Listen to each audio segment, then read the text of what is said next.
May uto niyo mga kalubi. Balik inita sa atuhon.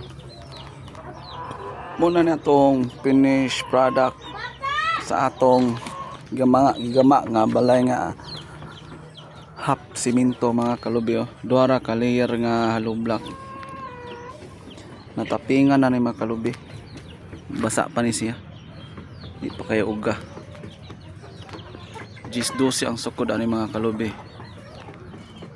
Mo na extension na ni sa balay sa akong ugangan mga kalubi. Tapot rami silang balay. Mo ni among puyan puhon. Hapra ni siya mga kalubi. Duara ni ka sitting low block. Yung sunod Domingo ani mga kalubi, butangan ni siya haligi na.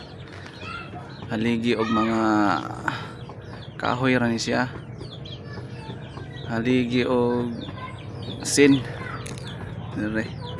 Sunod Domingo, kada Domingo ra ni trabaho ng kalubi para matabangan namo og trabaho. Duha ka portahan ni mga kalubi diha ang sa sala o diri sa kusina nga portahan. Hinahinay ra mga kalubi para hindi kayo mabunog. That's all, thank you.